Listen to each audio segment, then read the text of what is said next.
The Miami Dolphins injury report for Week 15 against the Houston Texans brings more than just a list of names. It tells a story, revealing the challenges, potential adjustments, and the stakes for this matchup. Let's dive into it because there's plenty to unpack. First, there's some relief for Dolphins fans, and for the team itself, with several key players taken off the injury report. Among them is Raheem Mostert, who missed last week's game against the Jets. Seeing Mostert ready to go is huge. This guy isn't just a running back, he's a cornerstone of the Dolphins' offense this season. His speed, vision, and ability to cut through defenses have been essential, and having him back in action changes the dynamic. Alongside him, Jalen Waddle, who's been a critical part of the receiving corps, is also cleared. If you've watched Waddle work, you know he's electric, quick off the snap, and always dangerous.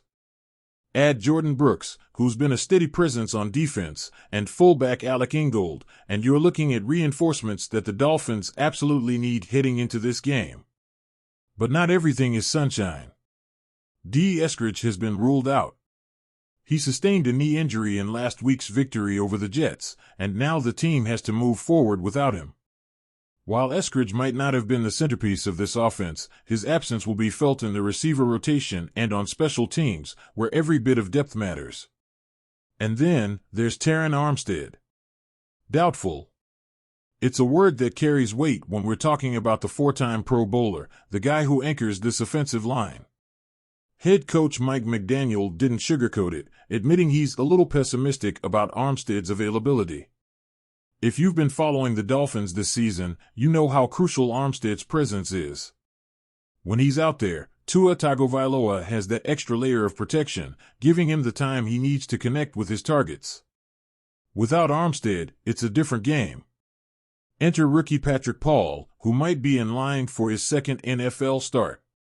Imagine the pressure on Paul, protecting Tua in a critical matchup against the Texans' defense that's shown flashes of unpredictability. It's not just about holding the line, it's about giving the offense the confidence to execute. And Armstead isn't alone on the list of question marks. Kendall Lamb, another tackle, practiced on a limited basis for the first time all week. Lamb's situation is a bit of a wild card. If he's not ready to go, the Dolphins might have to turn to Jackson Carman, a former second-round pick from the Bengals. Carman has experience, but he hasn't been a consistent starter, so it's another potential disruption to the line. Now, let's talk about the players still working their way back. Blake Ferguson, Bradley Chubb, Cameron Goode, and Grant Dubose all landed on the questionable list. Among them, Ferguson participated fully in practice, which is a positive sign for the Dolphins' special teams. Long snappers don't get much attention, but their role is vital, especially in tight games where field goals or punts can tip the scales. Meanwhile, Chubb, Goode, and Dubose were limited all week. Chubb, in particular, is someone the defense would love to have back. He's one of those guys who can bring pressure and disrupt opposing quarterbacks. His return could shift the balance, even if he's not operating at 100%. What's fascinating here is the ripple effect these injuries and recoveries create. Mostert's return boosts the ground game, but the offensive line issues could nullify that advantage. If Armstead and Lamb can't go, it puts more pressure on Tua to make quick decisions and on the receivers to create separation fast. On the defensive side, having Chubb and Goode back would be a game-changer for the pass rush. But if they're not at full strength, the Dolphins will need other players to step up. And let's not forget, this isn't just any game. It's Week 15. The Dolphins are in the thick of playoff contention, and every game matters. The Texans, while not at the top of the standings, are not a team to overlook.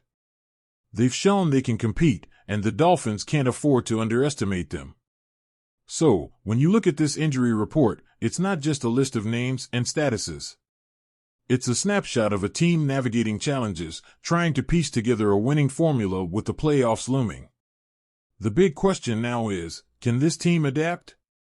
Can they find ways to work around these injuries, to keep the momentum going? Having Mostert, Waddle, and Ingold back is a significant boost, but football is a team sport. It's not just about the stars, it's about the entire roster stepping up when it matters most. And with Armstead likely out, the offensive line becomes the focal point.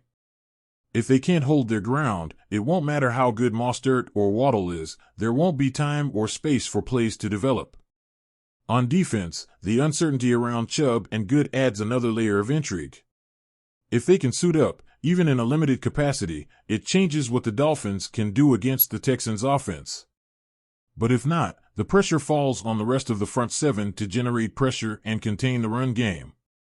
So, here we are. The Dolphins are gearing up for a critical game, with key players returning and others potentially sidelined. The stakes couldn't be higher. This is a team that's shown resilience all season, but resilience will only take you so far. Execution is what wins games, and execution becomes a lot harder when injuries force you to shuffle the lineup. As Sunday approaches, one thing is clear: the Dolphins have their work cut out for them.